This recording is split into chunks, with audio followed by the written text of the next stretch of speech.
नमस्कार दोस्तों, all India anganwadi news channel की आज शाम की सच्ची खबर में आप सब भाई बहनों का स्वागत है। देखिए, पूरा वीडियो देख करके जाना। आज हम बहुत ही अच्छे मुद्दे पर बात करने वाले हैं। यहां पर आंगनबाड़ी बहनों के ऊपर एक और नई जिम्मेदारी आ गई है। आंगनबाड़ी बहनें हैं, आशा बहनें हैं, रोजगार सेवक हैं, इन सबके ऊपर एक नई जिम्मेदारी आई है। और वो नई जिम्मेदारी हमारे आईसीडीएस विभाग के द्वारा 6 जो काम होते हैं मुख्य, उनमें से नहीं है। ये हमारा गैर विभागीय काम या ऐसा काम जो हमारे विभाग का है ही नहीं, वो काम भी हमारी आंगनबाड़ी बहनों पर ऐसे ही जो है सरकारें और अधिकारी मिलकर के करवा रहे हैं। बावजूद इसके हमारी केंद्रीय मंत्री स्मृति ईरानी जी सब कुछ देख करके भी इन चीजों को अनदेखा करती हैं और यहां की राज्य मंत्री भी ऐसे इन चीजों को अनदेखा करती हैं। राज्य सरकारें अपनी मनमानी से जो मन में आता है वो काम इनके ऊपर बहनों पर लिए जा रहे हैं। जिनमें से एक काम और आ गया है, इसके बारे में बता दें कि धान की जो पराली है वह गन्ने की जो पताई है, पत्ते वगैरह जो भी होता है वो सब जलाने के लिए जो है रोक लगाएंगी। उसके लिए जो है अपना रोकथाम के लिए आंगनबाड़ी बहनों की ड्यूटी लगा दी गई है। अब देखो, जो मेन काम है आईसीडीएस के 6 वो कराए जाने चाहिए। इसके लिए केंद्र सरकार से भी लेटर कई बार जारी हुए हैं, राज्य सरकारों में भी बड़े लेवल पर लेटर जारी हुए हैं, मैंने समय समय पर आपको दिखाए भी हैं। बावजूद उन लेटरों के साइड में रख करके अधिकारी अपनी मर्जी से इन चीजों को जो है आंगनबाड़ी बहनों की ड्यूटी में लगाते हैं। क्योंकि यहां पर हमारे बाल विकास विभाग पुष्टाहार मंत्रालय में बैठे बड़े बड़े अधिकारी, चाहे वो केंद्रीय मंत्री हो चाहे आपके राज्य मंत्री हो, ये लोग अपनी जिम्मेदारियों को नहीं निभा रहे हैं। इतना सब होने के बावजूद उनको पता भी नहीं चल पाता क्या नीचे बहनों से काम लिए जा रहे हैं। और इसीलिए यहां पर कुपोषण की जो जंग में आंगनबाड़ी बहनों के ऊपर सौंपा गया है वो कभी पूरा नहीं हो पाता है। आज हम बात करने वाले अभी इस मुद्दे पर। इसके अलावा भी बहुत सी ऐसी मुद्दे हैं जिनके बारे में आपको बताएंगे। अक्टूबर में क्या क्या गतिविधियां हैं, कैसे क्या करने हैं, किस दिन क्या कार्यक्रम है, वो सब आपको बताएंगे। ये आपको हम एक झलक इसकी दिखा दें, ये देख लीजिए पूरा मेरे पास फाइल वगैरह, यानी महीने में किस दिन क्या मनाना है, मुख्य मुख्य जो कार्यक्रम है अक्टूबर महीने के, उसका पूरा गतिविधि का चार्ट है। लेकिन हम आपको बता दें, ये तो हम बाद में कहेंगे।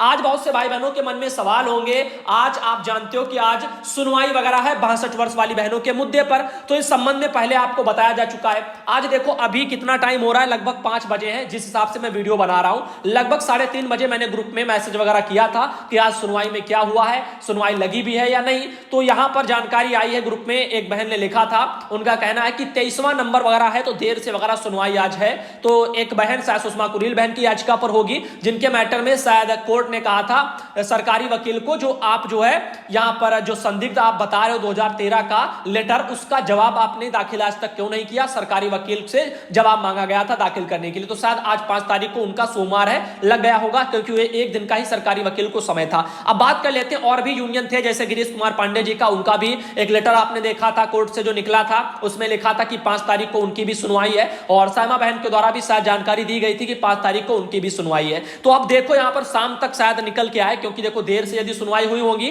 तो बहनें गई हैं। अब कैसे क्या सुनवाई हुई है, जब उनको फुर्सत मिलेगा तब बहनें आज शाम को बात करेंगी। तो जो भी होगा हम सुबह आप लोगों को पूरी जानकारी अपडेट लेकर के आएंगे। अधूरी जानकारी ठीक नहीं होती, शाम तक देखते हैं किसके द्वारा किस किस यूनियन में क्या क्या हुआ।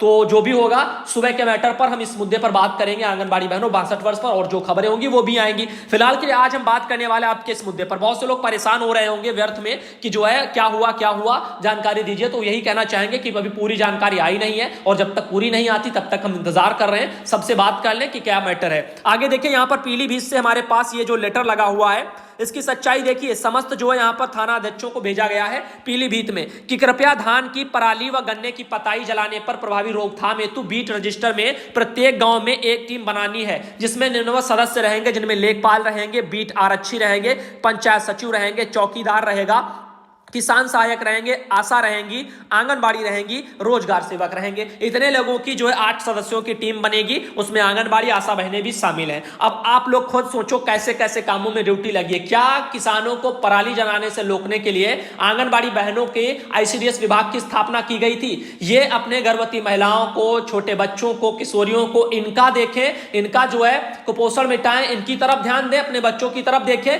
या फिर ये पराली जलाने वालों की तरफ ध्यान दें। अभी तक चलो कोविड-19 सर्वे का काम था, वो इमरजेंसी थी, मेडिकल इमरजेंसी थी, तो उसमें बहनों ने सहयोग किया, तो वहां पर किसी से भी सरकार करवा सकती है ऐसे में, तो वो एक अलग मैटर है। लेकिन यहां पर ये कोई मेडिकल इमरजेंसी नहीं है, इस काम के लिए सरकार किसी और को नियुक्त कर सकती थी, क्योंकि आप जानते हो आईसीडीएस विभाग की स्थापना किस उद्देश्य के साथ हुई है और मुख्य काम क्या है, और आप जानते हो इसीलिए पोषण कार्यक्रम ये क्यों मनाए जा रहे हैं, इन पर क्यों बल दिया जा रहा है, क्योंकि अभी कुपोषित वगैरह जो लोग हैं उनमें सुधार आए। लेकिन अब यदि इन कामों में बहनों को उलझाए रखेंगे लोग तो कैसे काम चलेगा। देख लीजिए, अतः आप सभी को निर्देशित किया जाता है कि पराली व पताई जलाने पर रोकथाम हेतु तत्काल उपरोक्तानुसार जो है गांववार कमेटी का गठन करें तथा कमेटी में सभी जो है कार्मिकों का नाम, नंबर आदि का विवरण भी रहेगा। कमेटी के सदस्य अपने अपने क्षेत्र के किसानों को पराली व पताई जो है आदि न जलाने हेतु जागरूक करें और अथवा फसल अवशिष्ट जलाने की जो है सही कोई घटना वगैरह होती है तो घटना के संबंध में संबंधित के विरुद्ध कार्रवाई भी करवाएंगे। अब बताओ, कार्रवाई कराएंगे मतलब आप लोग अब उनसे गांव वालों से भी उलझो। कौन उलझे? आंगनबाड़ी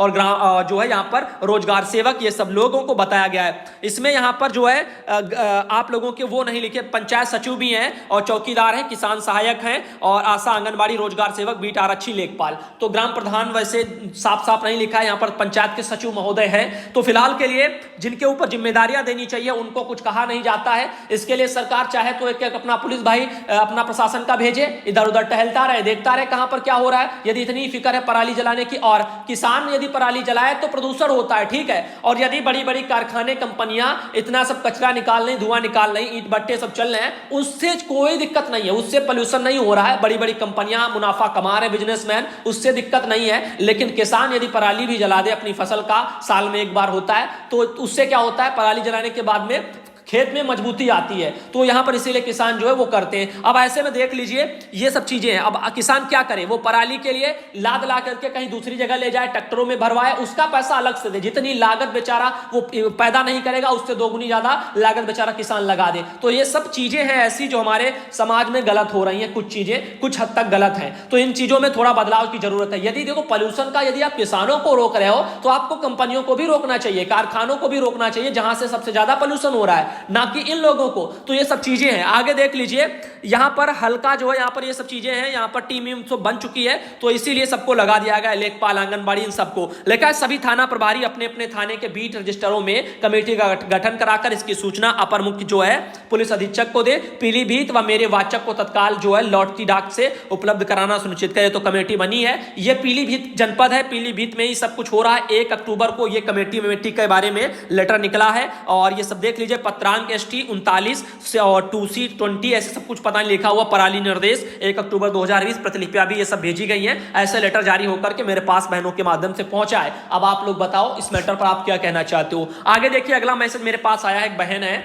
और पूनम यादव बहन है, बढ़िया मैसेज भेजा है। लिखा है जैसा कि ज्ञात है कि अब समुदाय आधारित गतिविधियां यानी 5, 15, 25, 8, 20 और 30 तारीखों के स्थान पर प्रति मंगलवार को आयोजित होंगी। इस विषय में अगस्त 2020 से मार्च 2021 तक जो है आयोजित होने वाली समुदाय आधारित गतिविधियों का कैलेंडर भी जारी हुआ है। आप सभी से आग्रह है कि दिनांक यानी 6 अक्टूबर कल है, प्रथम मंगलवार यानी वजन दिवस का आयोजन होना है, जिसमें आंगनबाड़ी द्वारा 0 से 5 वर्ष के सभी बच्चों का वजन होना है। कृपया सभी को अवगत करा दें, यह कैलेंडर सभी को साझा कर लें और कैलेंडर के अनुसार गतिविधि आयोजन में सहयोग मार्गदर्शन भी कर लें। ये चीजें यहां पर भेजी गई हैं। अब देखो ये रहा आपका वो कैलेंडर, बाल विकास पुष्टाहार विभाग गतिविधि कैलेंडर अगस्त 2020 से मार्च 2021 तक के लिए है। तो ये मार्च 2021 तक आपका काम करेगा। इसमें लिखा है आंगनबाड़ी केंद्र पर आयोजित की जाने वाली समुदाय गतिविधियां, माह के नाम पड़ा हुआ है। देखो अगस्त तो निकल गया, सितंबर भी आपका निकल गया। हम बात करते हैं अक्टूबर में। अक्टूबर आपका चल रहा है,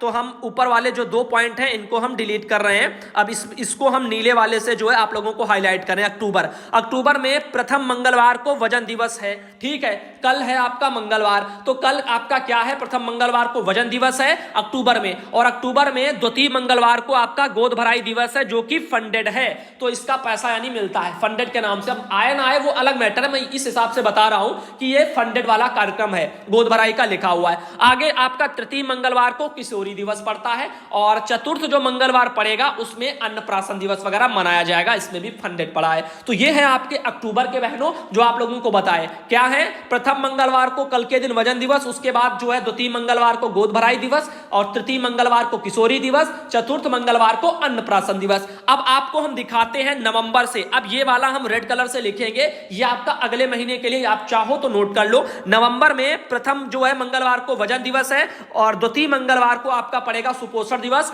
और तृतीय मंगलवार को किशोरी दिवस, चतुर्थ मंगलवार को वास डे आपका पड़ेगा। साथ ही आप देखिए दिसंबर में क्या है, दिसंबर में प्रथम मंगलवार को वजन दिवस होगा और द्वितीय मंगलवार को गोद भराई, तृतीय मंगलवार को किशोरी दिवस, दिवस और चतुर्थ मंगलवार को अन्नप्राशन दिवस। साथ ही जनवरी 2021 में प्रथम मंगलवार को आपका वजन दिवस और द्वितीय मंगलवार को जो है यहां पर सुपोषण दिवस, तृतीय मंगलवार को किशोरी दिवस और चतुर्थ मंगलवार को वाश डे।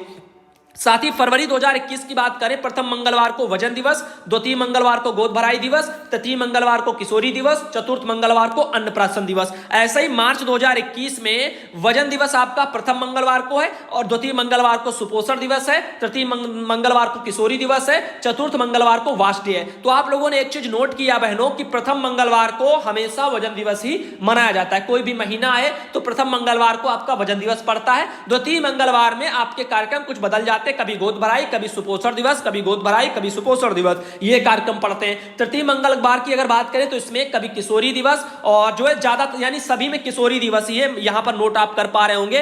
तृतीय मंगलवार में हमेशा आपका किशोरी दिवस रहेगा और प्रथम मंगलवार में हमेशा आपका वजन दिवस रहेगा। बाकी चतुर्थ मंगलवार में कभी अन्नप्राशन है, कभी वाश डे है, कभी अन्नप्राशन है, कभी वाश डे है, ऐसे जो है यहां पर दिए हुए हैं, जैसा कि आप देख पा रहे होंगे ऐसे है। तो द्वितीय और चतुर्थ मंगलवार में कभी कभी बदलते रहते, कभी गोद भराई, कभी सुपोषण, ये द्वितीय में पड़ता है। और चतुर्थ की बात करो तो कभी अन्नप्राशन, कभी वाश डे। अब आप समझ चुके होंगे और आप लोगों ने नोट भी कर लिया होगा। इसी संबंध में एक लेटर बहनों निकला था 7 अगस्त को, मैंने आपको ये लेटर पढ़ा भी था, दिखाया भी था। अब इसके बारे में थोड़ा आप लोग बहनों देख लीजिए, जैसे हम आपको बताना चाहेंगे। इसमें जिला कार्यक्रम अधिकारी महोदय का लेटर था। इसमें भी यहां पर लिखा है कि जो है प्राप्तांक ऐसे सब पड़ा हुआ है, 25 वगैरह, ये आप देख पा रहे होंगे। और 25 सितंबर डाल करके दोबारा यहां पर जो है भेज दिया गया, ये आप डेट यहां पर देख लीजिए, दोबारा इसमें डाल करके वही लेटर भेजा गया। यानी इंपॉर्टेंट था।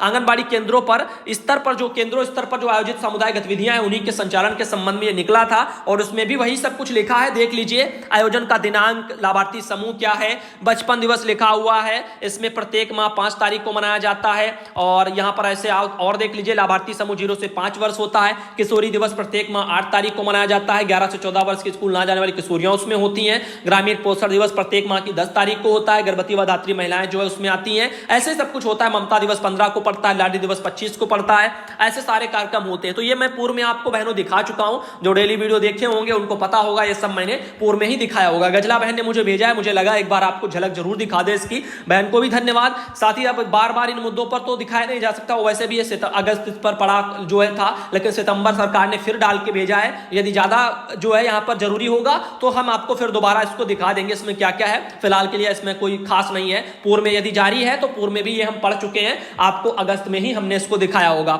अब ये बहन ने मेरी भेजा था, गजला बहन है तो बलिया से। साथ ही देखिए अगला मैसेज ये राजस्थान से बहन है, उनका कहना है, सुधांशु भैया नमस्ते, आप जो है हमेशा भगवान आपको खुश रखे और अपने ऑल इंडिया चैनल पर जो है आपने ये समाचार सुनाए और सुनकर जो खुशी वगैरह हो रही है, लेकिन सरकार जो है कहीं हमें पागल तो नहीं बना रही, ऐसे बहन का सब कुछ अपना कहना है। तो यहाँ पर उनकी मानदेय की समस्या है, मानदेय उनका जमा नहीं हो पा रहा है, 3 महीना हो गया है। बहन हमारी है चित्तौड़गढ़ से, यानी राजस्थान से हमारी बहन है। तो बहन राजस्थान से, आपको देखो ज्यादा लोग राजस्थान से मुझसे नहीं जुड़े हैं, इसलिए ज्यादातर मानदेय की जो जानकारी है वो लोग वहां से हमें भेज नहीं पाते हैं, पता नहीं चलता है वहां पर क्या चल रहा है मानदेय के विषय में। तो उम्मीद करते हैं कि ज्यादातर लोग इसके बारे में बताएं और यदि बाधित है तो सबका बाधित होगा, जब सबका आएगा तो आपका भी आ जाएगा। थोड़ा धैर्य बना करके रखो, देखते हैं थोड़ा बहुत प्रयास करके, और यदि आवाज जा रही है किसी यूनियन के भाई बहन तक तो आप भी प्रयास अपने स्तर से करिएगा तो अच्छा रहेगा। आगे देखिए अगला मैसेज एक ये है, एक आंगनबाड़ी बहन है सरिता, उन्होंने मुझे बहन ने भेजा है, उनके केंद्र पर चोरों ने जो है ताला वगैरह तोड़ दिया है। तो वहीं से हमारी बहन है, उन्होंने अपना ये ताला वगैरह शायद लगवा रही है, उसी के संबंध में सब कुछ फोटो भेजा गया। ऐसे दोस्तों केंद्रों पर चोरी हो जाती है, बहनें कभी पोषाहार रखती हैं वो गायब हो जाता था, बहुत दिक्कतें होती थी, या कोई अन्य तरह का सामान वो भी बहनों का चोरी हो जाता था।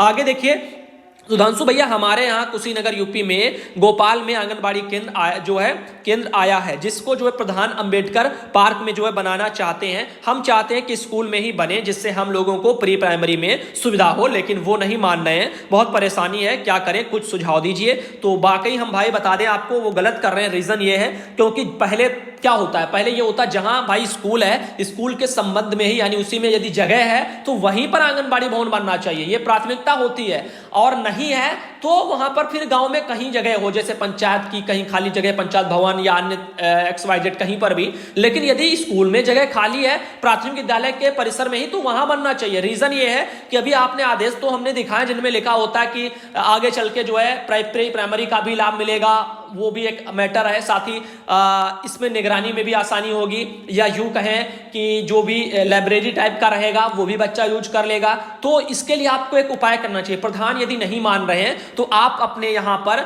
सुपरवाइजर तो देखो कुछ कर नहीं पाएंगी, वो आपको सिर्फ जो है खाना आपूर्ति के लिए बोल देंगी, तो उनसे बात करना भी बेकार है। आपको बात करना है तो आप अपने वहां सीडीपीओ या फिर सीडीपीओ से भी मत करिए, डीपीओ से करिए, डीपीओ ठीक रहेंगे। और डीपीओ से कर दीजिए, और जिला कार्यक्रम अधिकारी यदि आपकी पहुंच है तो आप उन तक यदि पहुंच जाएं तो आसान और हो जाएगा मैटर, क्योंकि उनको कहिए, उनको बताइए कि ये ऐसा मैटर है, और आगे यदि प्री प्राइमरी में होगा तो और बच्चों को सुविधाएं मिल जाएंगी। और वैसे भी जब आंगनबाड़ी, जब सरकारी स्कूल में भवन खाली है वहीं में रहेगा तो बच्चों को और सुविधा मिलेगी। चारदीवारी है, बच्चों के लिए खेलने कूदने के माहौल और बन जाएगा, पढ़ाई के लिए अच्छा रहेगा। और भी जो चीजें होती है वो सब केंद्र के साथ चलती है, वो खुद ही समझ जाएंगे कि जब प्राथमिकता से वहीं बनना चाहिए। इसके लिए आप अपना थोड़ा बहुत प्रयास जरूर करिएगा। बाकी सुपरवाइजर तो आप लोगों को शायद कुछ ना कर पाए इस मैटर में, तो प्रधान को सोचना चाहिए कैसे यार प्रधान है, क्योंकि जब आंगनबाड़ी केंद्र बनना है, जब सरकारी स्कूल में भवन जगह खाली है वहां बनवाओ ना, जब जगह पड़ी है। आगे देखिए अगला मैसेज ये है, इसमें लिखा है, भैया जी नमस्ते, मैं कटिहार जिला का यह बात कहना चाहता हूं कि 2017 में चयन मुक्त वगैरह इनका हो गया है और यह मानदेय वगैरह उनका नहीं मिल रहा है, और ऐसा और क्या करूं भैया जी, मुझको पता नहीं है। मैं बाल बच्चा को लेकर जो है भूखे मर रहा हूं, और कोई दिखने वाला नहीं है, समझाने वाला भी नहीं है। तो ये सब भाई बहन के अपने दुख हैं। उनका कहना है कि सबको जो है किराया भाड़ा भी भुगतान हो गया, हमको भी जो है नहीं मिला किराया भाड़ा का भुगतान देने के लिए भी। उनका कहना है मेरे पास 2000 लिया था और तभी जो है नहीं मिला है, मतलब 2000 इनसे ले लिए गए पैसे और फिर भी इनसे कुछ उनका मिला नहीं है। अभी तक मैं क्या करूं क्या ना करूं समझ में नहीं आ रहा। तो ये है भ्रष्टाचारी, देख लीजिए कैसे हो रही है भाई बहनों के मानदेय को, कभी किराए के भुगतान को, चयन मुक्त। इनका कहना है यहाँ पर इनको चयन मुक्त कर दिया गया है। तो इस संबंध में आप किस आधार पर चयन मुक्त हुए हैं ये आप ही जान सकते हैं, क्यों किए गए हैं। तो इस मैटर में देखो चयन मुक्त हैं तो क्या होगा वो मुझे नहीं पता। 2017 में आप कह रहे हो कि चयनित मुक्त कर दिए गए हैं, तो फिलहाल के लिए या तो आप सही लिखे नहीं होंगे, इसीलिए हमें समझाने में या बताने में भी कुछ समझ नहीं आ रहा। मैं आपको क्या सुझाव दूं, आप चयन मुक्त हैं या आपका चयन हुआ 2017 में। आगे देखिए अगला मैसेज ये है, एक और सुधांशु भैया जी जो कृषिक बहन ने लिख दिया है, ये भी उन्होंने गलत लिख दिया। तो ये देख लीजिए, एल्बेंडा जल की गोली बहन ने खिलाई है। राष्ट्रीय क्रम मुक्ति दिवस जो कार्यक्रम में जो है मनाया जा रहा है उसी के संबंध में बहन लिखना चाहती होंगी। आगे देखो अगला मैसेज एक और ये है, टेम्परेचर वगैरह बहन चेक कर रही है, सुखदेव वर्मा के नाम से, महाराजगंज जनपद में है। साथ ही बता दें एक और मैसेज है, बसंती सिंह बहन है, उन्होंने भी मुझे भेजा है, कानपुर देहात से है। अगला मैसेज ये देख लीजिए, यहाँ पर एमपी से है, आज डीपीओ सर भ्रमण पर जो है रहेंगे, सभी लोग अपने केंद्र पर समय पर 9 से 1 बजे तक पहुंचे, ऐसा मैसेज करके बहन ने मुझे भेजा एमपी से। और इसमें लिखा है कि आंगनबाड़ी खुलने का समय निर्धारित करने के लिए यूनियन ने सौंपा है ज्ञापन। तो श्योपुर में यानी मध्य प्रदेश में बहनों ने अपना यह ज्ञापन वापन जो है अपना सौंपा है। अपनी मांगों के समर्थन में बहनों ने नारेबाजी भी की है। उनकी समस्या है, उनका कहना है कि जिले में आंगनबाड़ी केंद्रों का समय निर्धारण करने की मांग को लेकर आंगनबाड़ी कार्यकर्ता सहायिका यूनियन ने शनिवार को जिला कार्यक्रम अधिकारी को ज्ञापन सौंपा है। ज्ञापन में कार्यकर्तियों को काम के दौरान आ रही परेशानियों को दूर करने का उल्लेख किया गया है। और यहां पर राजकुमारी राजपूत ने बताया कि कोरोना काल में पूरे स्कूल जो है वो बंद हैं, ऐसे में आंगनबाड़ी लगातार खुलती रही है और केंद्रों पर जो है लाए बिना हितग्राहियों को घरों पर पोषण आहार वगैरह टीएचआर देकर आईसीडीएस की योजना को संचालित कर रहे हैं। केंद्रों को खोलकर सभी गतिविधियां रजिस्टर आदि भरने का काम किया जा रहा है। इसके बावजूद विभाग ने उन्हें 5 बजे तक आंगनबाड़ी केंद्र खोलने के निर्देश दिए। ये गलत है। 5 बजे तक भाई आप इतना टाइम क्यों लगवा रहे हो? एक तरफ आपके मंत्री लोग वो बयान देते कि आंगनबाड़ी का काम सिर्फ 4 घंटे का है, वो 4 घंटे ही काम करती हैं। अब यहां पर आप देख लीजिए कितने कितने घंटे अलग अलग राज्यों में काम लिया जा रहा है। बहन का कहना है कि आंगनबाड़ी केंद्र खोले जाने का समय पूरे प्रदेश में 9 बजे से 1 बजे तक है। सही बात है। और इसी तर्ज पर श्योपुर जिले की आंगनबाड़ी बहनों का समय भी सुबह 9 से 1 बजे तक किया जाए। इसके अलावा कई आंगनबाड़ी केंद्रों पर समूह द्वारा भेजे जाने वाले नाश्ते का पेमेंट मात्रा में जो है अधिक लेने की शिकायत भी यूनियन ने की है। डीपीओ ओपी पांडे ने कार्यकर्तियों द्वारा बताए समय अनुसार आंगनबाड़ी केंद्र खोलने पर सहमति वगैरह जताते हुए कहा कि वह सभी जिलों के स्वयं सहायता समूहों द्वारा दिए गए भोजन नाश्ते और भुगतान की जानकारी मांग रहे हैं। शीघ्र ही यूनियन के साथ बैठक कर भोजन वितरण में आ रही समस्याओं को जो है दूर करेंगे। भैया यहाँ पर स्वयं सहायता समूह के द्वारा मध्य प्रदेश में साथ बढ़ रहा है। आप लोगों की स्क्रीन पर जैसा कि इसमें मैंने पढ़ करके बताया, तो वहां पर दिक्कतें आ रही हैं, तो आएंगी भैया उत्तर प्रदेश में भी। यकीन मानिए आपके इस पोषाहार में हुए बदलाव में दिक्कतें आने वाले समय में आने वाली हैं। और इसमें लेकिन बहनों आप अपने लाभार्थियों से मिलकर के चलना। यदि गलत करे स्वयं सहायता समूह का यूनियन या एनजीओ टाइप का, तो उस एनजीओ के खिलाफ आप कार्रवाई करना। बिल्कुल भी उठाओ रख रखाओ या बच्चों को बांटने के लिए मना कर देना यदि लाभार्थी का हर एक लाभार्थी को पहुंचे ना, यह आपका जिम्मेदारी बनेगा। और आप पूरे जोर शोर से अपना जो है हक रखना जरूरी रहेगा, क्योंकि यहां पर आपका अपने विभाग के साथ कोई लड़ाई नहीं है और इसमें आपका विभाग भी सहयोग करेगा, पूरा भरोसा है। साथ ही देख लीजिए आगे जो भी हम आपको अगले वीडियो में लेकर के आएंगे, सुबह इंतजार करना। जो